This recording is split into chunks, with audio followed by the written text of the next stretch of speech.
Hi everyone, ನಾನು ನಿಮ್ಮ ಕನ್ನಡ ಕೋರಿ ಪ್ರೇಮ. Welcome back to my channel. ಆತ್ಮೀಯ ವೀಕ್ಷಕರೇ, ಇವತ್ತಿನ ರೆಸಿಪಿ ಬಂದು ಆರೋಗ್ಯಕರವಾದಂತಹ ಗೋಧಿ ನುಚ್ಚಿನ ಬಿಸಿಬೇಳೆಬಾತು. ಇದು ಡಯಾಬಿಟ್ ಪೇಷಂಟ್ಗಂತೂ ತುಂಬ ಒಳ್ಳೆಯದು. ಹಾಗಾಗಿ ಈ ಗೋಧಿ ನುಚ್ಚನ್ನ ಉಪಯೋಗಿಸ್ಕೊಂಡು ಅದ್ಭುತವಾದಂತಹ ಒಂದು ಬಿಸಿಬೇಳೆಬಾತು ಹೇಗೆ ಮಾಡೋದು ಅಂತ ನೋಡ್ತಾ ಹೋಗೋಣ ಬನ್ನಿ. ಇದಕ್ಕೆ ಯಾವ ಯಾವ ಇಂಗ್ರೀಡಿಯೆಂಟ್ಸ್ನ ಉಪಯೋಗಿಸಿದ್ದೀನಿ, ಯಾವ ವಿಧಾನದಲ್ಲಿ ಮಾಡ್ತಾ ಹೋಗಿದ್ದೀನಿ ಅಂತ ನೋಡ್ತಾ ಹೋಗೋಣ ಬನ್ನಿ.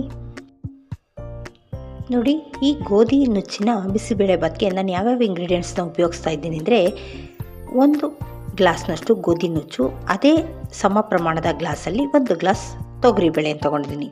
ಜೊತೆಗೆ ಬಿಸಿಬೇಳೆಬಾತು ಪುಡಿ, ಕೊಬ್ಬರಿ, ಸ್ವಲ್ಪ 1 ಸ್ಪೂನಷ್ಟು ಬೆಲ್ಲ, 1 ನಿಂಬೆಹಣ್ಣಿನ ಗಾತ್ರದ ಹುಣಸೆಹಣ್ಣು, ಜೊತೆಗೆ ತರಕಾರಿಗಳು ಬಟಾಣಿ, ಟೊಮೆಟೊ, ನವಿಲುಕೋಸು, ಹುರುಳಿಕಾಯಿ, ಕ್ಯಾರೆಟು, ಒಗ್ಗರಣೆಗೆ ಎಣ್ಣೆ, ಸ್ವಲ್ಪ ತುಪ್ಪ, ಸಾಸಿವೆ, ಕರಿಬೇವು, ಜೊತೆಗೆ ಹಿಂಗು, ರುಚಿಗೆ ತಕ್ಕಷ್ಟು ಉಪ್ಪು. ಇಷ್ಟು ಪದಾರ್ಥಗಳನ್ನ ಉಪಯೋಗಿಸ್ಕೊಂಡು ನಾನಿವತ್ತು ಹೆಲ್ದಿಯಾಗಿರುವಂತಹ ಗೋಧಿ ನುಚ್ಚಿನ ಬಿಸಿಬೇಳೆಬಾತು ಮಾಡ್ತಾಯಿದ್ದೀನಿ. ಮೊದಲಿಗೆ ನಾವೇನು ಮಾಡಬೇಕಪ್ಪ ಅಂದರೆ, ನಾನು ತೊಗೊಂಡಿರೋಂತಹ 1 ಗ್ಲಾಸ್ನಷ್ಟು ಗೋಧಿ ನುಚ್ಚನ್ನು ಒಂದು ಪಾತ್ರೆಯಲ್ಲಿ ಹಾಕಿ 2 ರಿಂದ 3 ಸಾರಿ ತೊಳೆದ್ಬಿಟ್ಟು ಅರ್ಧ ಗಂಟೆಗಳ ಕಾಲ ನೆನೆಸಿಡಬೇಕು. ಆಮೇಲೆ ಇದನ್ನು ಬೇಯೋದಕ್ಕೆ ಇಟ್ಕೊಳ್ಳೋಣ ಬನ್ನಿ. ಈಗ ಇದನ್ನು ಅರ್ಧ ಗಂಟೆಗಳ ಕಾಲ ನೀರಲ್ಲಿ ನೆನೆಸೋದಕ್ಕೆ ಇಡ್ತೀನಿ. ನೋಡಿ, ತಗೊಂಡಿರೋ ಗೋಧಿ ಅರ್ಧ ಗಂಟೆಗಳ ಕಾಲ ನೆನೆಸಿದ್ದೀನಿ, ಚೆನ್ನಾಗಿ ನೆಂದಿದೆ. ಈಗ ನಾನು ಇದನ್ನು ಕುಕ್ಕರಲ್ಲಿ ಸೇರಿಸ್ತಾ ಇದ್ದೀನಿ. ನೀರೆಲ್ಲ ಬಸ್ಕೊಂಡ್ಬಿಡಿ. ನೀರು ತೆಗೆದು ಬರೀ ಗೋಧಿ ನುಚ್ಚನ್ನ ಇದರಲ್ಲಿ ಸೇರಿಸ್ಕೊಳ್ಳೋಣ. ಇದ್ರ ಜೊತೆಗೆ ಬೇಳೆಯನ್ನು ಸಹ ಸೇರಿಸ್ಕೊಂಡು ನಾವು 3 ವಿಸಿಲ್ ತೊಗೊಳ್ಳೋಣ. ಈಗ 1 ಲೋಟ ಅಕ್ಕಿ, 1 ಲೋಟ ನುಚ್ಚಿರೋದ್ರಿಂದ 2 ಗ್ಲಾಸ್ ಆಗಿದೆ. ಈಗ 2 ಗ್ಲಾಸಿಗೆ ನಾನು 6 ಗ್ಲಾಸಷ್ಟು ನೀರನ್ನು ಸೇರಿಸಿ ಇದನ್ನು 3 ವಿಸಿಲ್ ತೊಗೋತೀನಿ. ಇನ್ನು ಉಳಿದಿರೋ ನೀರನ್ನ ನಾವು ಆಮೇಲೆ ಸೇರಿಸ್ಕೋಬೋದು.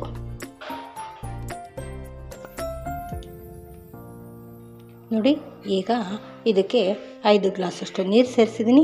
ಜೊತೆಗೆ 1 ಸ್ಪೂನಷ್ಟು ಎಣ್ಣೆಯನ್ನು ಸಹ ಸೇರಿಸ್ಕೊತೀನಿ. ಜೊತೆಗೆ ಸ್ವಲ್ಪ ಅರಿಶಿಣ ಪೌಡರ್ನ ಹಾಕಿ 3 ವಿಸಿಲ್ ತೊಗೋತೀನಿ. ನೋಡಿ, ಎಲ್ಲವನ್ನು ಒಂದು ಸಾರಿ ಮಿಕ್ಸ್ ಮಾಡಿಬಿಟ್ಟು ನಾನು ಕುಕ್ಕರ್ಲಿಟ್ಟು ಕ್ಲೋಸ್ ಮಾಡಿ 3 ವಿಸಿಲ್ ತೊಗೋತೀನಿ. ನೋಡಿ, ಈಗ ಈ ತರಕಾರಿಗಳನ್ನು ಮತ್ತೊಮ್ಮೆ ಸಪ್ರೇಟಾಗಿ ಬೇಯಿಸ್ಕೊಳ್ಬೇಕಾಗುತ್ತೆ. ಹಾಗಾಗಿ ನಾನು ಗೋಧಿ ಜೊತೆಲಿ ಹಾಕಿದ್ರೆ ತರಕಾರಿ ಜಾಸ್ತಿ ಬೆಂದೋಗುತ್ತೆ. ಇದನ್ನು ಸಪ್ರೇಟ್ ಕುಕ್ಕರಲ್ಲಿ ಹಾಕಿ 1 ವಿಸಿಲ್ ಮಾತ್ರ ತೊಗೋತೀನಿ. ಯಾಕೆಂದರೆ 1 ವಿಸಲ್ಗೆ ಕರೆಕ್ಟಾಗಿ ಬೆಂದಿರುತ್ತೆ. ಬಿಸಿಬೇಳೆಬಾತಲ್ಲಿ ತರಕಾರಿ ಸ್ವಲ್ಪ ಗಟ್ಟಿಗಿರಬೇಕು, ತೀರಾ ನೈಸಾಗಿ ಬೆಂದ್ಬಿಟ್ರೆ ಚೆನ್ನಾಗಿರಲ್ಲ. ಹಾಗಾಗಿ ಇದನ್ನು ಒಂದೇ 1 ವಿಸಿಲ್ ತೊಗೊಳೋದು. ಟೊಮೊಟೊ ಎಲ್ಲ ತರಕಾರಿಗಳನ್ನು ಇದಕ್ಕೆ ಸೇರಿಸಿ, ಇದಕ್ಕೆ ಅಗತ್ಯವಿರುವಷ್ಟು ನೀರನ್ನು ಸಹ ಸೇರಿಸಿ 1 ವಿಸಿಲ್ ತೊಗೋತೀನಿ. ತರಕಾರಿ ಬೇಯೋಕ್ಕೆ ಎಷ್ಟು ಬೇಕೋ ಅಷ್ಟು ಹಾಕಿ. ಈ ಬಿಸಿಬೇಳೆಬಾತು ಕನ್ಸಿಸ್ಟೆನ್ಸಿ ನೋಡ್ಕೊಂಡು ನಾವು ನೀರನ್ನು ಸೇರಿಸ್ಬೋದು. ಹಾಗಾಗಿ ಇದು ಬೇಯೋಷ್ಟಾದರೆ ನೀರು ಸಾಕಾಗುತ್ತೆ. ಈಗ ಇದನ್ನು 1 ವಿಸಿಲ್ ತೊಗೋತೀನಿ. ನೋಡಿ, ನಾನು ತೊಗೊಂಡಿರೋ ಬಿಸಿಬೇಳೆಬಾತು ಪೌಡರ್ನ ನಾನು ಈ ಜಾರಲ್ಲಿ ಹಾಕ್ಕೊಂಡಿದ್ದೀನಿ. ಅದೇ ಜಾರ್ಗೆ ಕೊಬ್ಬರಿಯನ್ನು ಹಾಕೋತೀನಿ.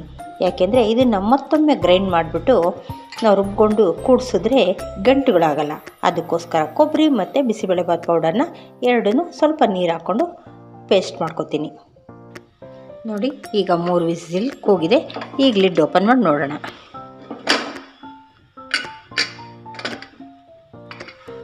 ನೋಡಿದಿರಲ್ಲ, ನೀಟಾಗಿ ಬೆಂದಿದೆ. ಈಗ ಮತ್ತೊಂದು ಕಡೆ ತರಕಾರಿನೂ ಬೆಂದಿದೆ. ಎರಡನ್ನು ಮಿಕ್ಸ್ ಮಾಡ್ಕೊಳ್ಳೋಣ. ನೋಡಿ, ತರಕಾರಿಗಳೆಲ್ಲ 1 ವಿಸಲ್ಗೆ ಕರೆಕ್ಟಾಗಿ ಬೆಂದಿದೆ. ಈಗ ಬೆಂದಿರೋ ತರಕಾರಿಗಳನ್ನು ನೀರು ಸಮೇತ ನಾನು ಈ ಕುಕ್ಕರ್ಗೆ ಸೇರಿಸ್ಕೊತಾ ಇದ್ದೀನಿ. ಈಗ ಇದಕ್ಕೆಲ್ಲ ಒಳ್ಳೆಯದನ್ನು ಮಿಕ್ಸ್ ಕೊಡೋಣ. ನೋಡಿ, ನುಚ್ಚೆಲ್ಲ ಗೋಧಿ ನುಚ್ಚು ನೀಟಾಗಿ ಬೆಂದಿದೆ. ಈಗೀಗ ನಾವು ರುಬ್ಬಿಟ್ಕೊಂಡಿರೋ ಅಂತಹ ಬಿಸಿಬೇಳೆಬಾತು ಪೌಡರ್ನ ಇದಕ್ಕೆ ಸೇರಿಸ್ಕೊಳ್ಳೋಣ. ನೋಡಿ, ಇದು ಸಹ ಕುದೀತಾ ಇದೆ. ಈ ಒಂದು ಟೈಮಲ್ಲಿ ನಾನು ರುಬ್ಬಿಟ್ಕೊಂಡಿದ್ದೀನಲ್ಲ ಬಿಸಿಬೇಳೆಬಾತು ಪೌಡರು ಮತ್ತು ಕೊಬ್ಬರಿ ಎರಡರ ಮಿಶ್ರಣವನ್ನು ನಾನು ಇದಕ್ಕೆ ಸೇರಿಸ್ಕೊತೀನಿ. ಈಗ ಎಲ್ಲದಕ್ಕೂ ಒಂದು ಮಿಕ್ಸ್ ಕೊಡಿ. ಮಿಕ್ಸ್ ಕೊಟ್ಟಾದಮೇಲೆ ಇದೇ ಟೈಮಲ್ಲಿ ನಾವು ರುಚಿಗೆ ತಕ್ಕಷ್ಟು ಉಪ್ಪನ್ನು ಸೇರಿಸೋಣ. ಸ್ವಲ್ಪ ತೆಳುವಾಗಿದೆ. ಇದು ಕುದ್ದ ಮೇಲೆ ಕನ್ಸಿಸ್ಟೆನ್ಸಿ ಕರೆಕ್ಟಾಗಿ ಬರುತ್ತೆ. ನೋಡಿ, ನೋಡಿಕೊಂಡು ರುಚಿಗೆ ತಕ್ಕ ಹಾಗೆ ಉಪ್ಪನ್ನು ಸೇರಿಸ್ಕೊಳ್ಳೋಣ. ನಂತರ ಈಗ ನಾವು ಹುಣಸೆ ಹಣ್ಣಿನ ರಸವನ್ನು ಸಹ, ನಾವು ಹುಣಸೆ ಹಣ್ಣು ನೆನೆಸಿಟ್ಟಿರ್ತೀವಲ್ಲ ಆ ರಸನೂ ಸಹ ಇದಕ್ಕೆ ಹಾಕ್ಕೊಳ್ಳೋಣ. ಜೊತೆಗೆ 1 ಸ್ಪೂನಷ್ಟು ಬೆಲ್ಲದ ಪೌಡರ್ ಎಲ್ಲವನ್ನು ಈ ಟೈಮಲ್ಲಿ ಸೇರಿಸ್ಕೊಂಡು ಒಳ್ಳೆದೊಂದು ಕುದಿ ಬರೋವರೆಗೂ ಕುದಿಸ್ಕೊಳ್ಳೋಣ. ನೋಡಿ, ಎಲ್ಲವನ್ನು ಮಿಕ್ಸ್ ಮಾಡಿ ತಳ ಒತ್ತದಿರ ಒಂದು ಕುದಿ ಬರಲಿ. ಆಮೇಲೆ ಇದಕ್ಕೆ ನಾವು ಒಂದು ಒಗ್ಗರಣೆಯನ್ನು ಸೇರಿಸ್ಕೊಳ್ಳೋಣ. ನೋಡಿ, ಇದೆಲ್ಲ ಚೆನ್ನಾಗಿ ಕುದೀತಾ ಇದೆ. ಈಗ ಇದಕ್ಕೆ ಒಳ್ಳೆದೊಂದು ಒಗ್ಗರಣೆಯನ್ನು ಕೊಡೋಣ. ನೋಡಿ, ಈ ಒಗ್ಗರಣೆಗೆ ನಾನೊಂದು ಪ್ಯಾನ್ ಇಟ್ಕೊಂಡಿದ್ದೀನಿ. ಇದಕ್ಕೆ ಒಂದು 4ರಿಂದ 5 ಸ್ಪೂನಷ್ಟು ಎಣ್ಣೆಯನ್ನು ಸೇರಿಸ್ಕೊತೀನಿ. ಜೊತೆಗೆ ತುಪ್ಪನೂ ಸಹ ಹಾಕ್ತಾಯಿದ್ದೀನಿ. ಎಣ್ಣೆ ಎಲ್ಲ ಚೆನ್ನಾಗಿ ಬಿಸಿ ಆಗಲಿ. ನೋಡಿ, ಎಣ್ಣೆ ಎಲ್ಲ ಚೆನ್ನಾಗಿ ಕಾಯ್ದಿದೆ. ಈಗ 1-2 ಸ್ಪೂನ್ ತುಪ್ಪವನ್ನು ಸಹ ನಾನು ಸೇರಿಸ್ಕೊತಾ ಇದ್ದೀನಿ. ಇದೆಲ್ಲ ಚೆನ್ನಾಗಿ ತುಪ್ಪ ಎಲ್ಲ ಕರಗಲಿ. ಆಮೇಲೆ ಉಳಿದಿರೋ ಪದಾರ್ಥಗಳನ್ನ ಸೇರಿಸ್ಕೊಳ್ಳೋಣ.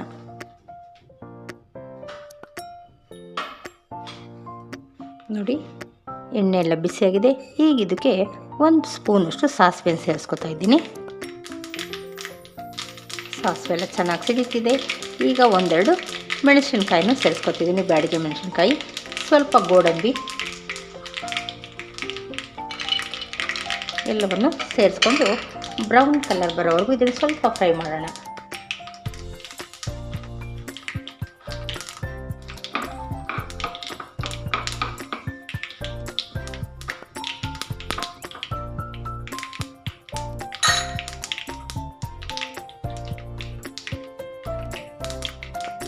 ಈಗ ಇದ್ರ ಜೊತೆಗೆ ಸ್ವಲ್ಪ ಕರಿಬೇವನ್ನು ಸೇರಿಸ್ಕೊತಾ ಇದ್ದೀನಿ.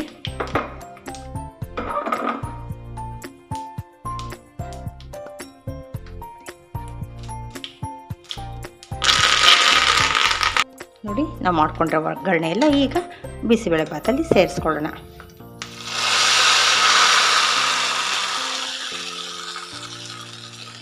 ಇದಕ್ಕೆಲ್ಲ ಒಳ್ಳೆದೊಂದು ಮಿಕ್ಸ್ ಕೊಡಿ. ನೋಡಿ, ಒಗ್ಗರಣೆ ಎಲ್ಲ ಮಿಕ್ಸ್ ಮಾಡಿದ್ಮೇಲೆ ಇದಕ್ಕೆ ಒಂದು ಅರ್ಧ ಸ್ಪೂನಷ್ಟು ಇಂಗನ್ನು ಸೇರಿಸ್ಕೊಳ್ಳೋಣ. ಏಕೆಂದರೆ ಇಂಗು ಲಾಸ್ಟಲ್ಲಿ ಹಾಕಿದ್ರೆ ಒಳ್ಳೆ ಫ್ಲೇವರ್ ಇರುತ್ತೆ ಬಿಸಿಬೇಳೆ ಭಾತ್ಗೆ. ಜೊತೆಗೆ ಮೇಲೆ ಸ್ವಲ್ಪ ಕೊತ್ತಂಬರಿಯನ್ನು ಹಾಕಿ ಒಳ್ಳೆದೊಂದು ಮಿಕ್ಸ್ ಕೊಟ್ಟರೆ ಮುಗಿಯುತ್ತೆ. ಈಗ ಇದಕ್ಕೆಲ್ಲ ಒಂದು ಮಿಕ್ಸ್ ಕೊಡೋಣ. ಮಿಕ್ಸ್ ಕೊಟ್ಟು ಫ್ಲೇಮ್ನ ಆಫ್ ಮಾಡ್ಕೊಳ್ತೀನಿ. ಸಾಕು, ಇಷ್ಟು ಕುದ್ದಿದೆ, ಚೆನ್ನಾಗಿ ಬಂದಿದೆ. ನೋಡಿ, ಈ ಕನ್ಸಿಸ್ಟೆನ್ಸಿಲಿ ಇರಬೇಕು. ಏಕೆಂದರೆ ಆರ್ಕೊಂಡ್ಮೇಲೆ ಇದು ಇನ್ನು ಸ್ವಲ್ಪ ಗಟ್ಟಿಯಾಗುತ್ತೆ. ಹಾಗಾಗಿ ಈ ಹದದಲ್ಲಿ ಇರಲಿ. ಈಗ ನಾನು ಇದನ್ನು ಫ್ಲೇಮ್ನ ಆಫ್ ಮಾಡ್ಕೊತಾ ಇದ್ದೀನಿ. ನೋಡಿ, ಇಷ್ಟು ಮಾಡಿದ್ರೆ ತುಂಬ ಹೆಲ್ದಿಯಾಗಿರುವಂತಹ ಬಿಸಿಬೇಳೆ ಭಾತ್ ರೆಡಿ ಆಗುತ್ತೆ. ನೋಡಿ, ಇಷ್ಟು ಕನ್ಸಿಸ್ಟೆನ್ಸಿಲಿ ಇರಬೇಕು. ನೋಡ್ತಾ ಇದ್ದೀರಲ್ಲ, ಹೆಲ್ದಿಯಾಗಿರುವಂತಹ ಗೋಧಿ ನುಚ್ಚಿನ ಬಿಸಿಬೇಳೆ ಭಾತ್ ರೆಡಿಯಾಗಿದೆ. ಈ ಒಂದು ಬಿಸಿಬೇಳೆ ಭಾತ್ಗೆ ಮೇಲೊಂದು ಸ್ಪೂನ್ ತುಪ್ಪ ಜೊತೆಗೆ ಸ್ವಲ್ಪ ಖಾರ ಬೂಂದಿ ಹಾಕ್ಕೊಂಡು ತಿಂದರೆ ಇದ್ರ ರುಚಿ ಮತ್ತಷ್ಟು ಅದ್ಭುತವಾಗಿರುತ್ತೆ. ಹಾಗಾಗಿ ನಿಮ್ಮೆಲ್ಲರಿಗೂ ಈ ರೆಸಿಪಿ ಇಷ್ಟ ಆಗಿದೆ ಅಂತ ಭಾವಿಸಿದ್ದೀನಿ. ಇಷ್ಟ ಆಗಿದ್ದರೆ ಲೈಕ್, ಶೇರ್, ಸಬ್ಸ್ಕ್ರೈಬ್ ಮಾಡೋದನ್ನ ಮರಿಬೇಡಿ. Thank you.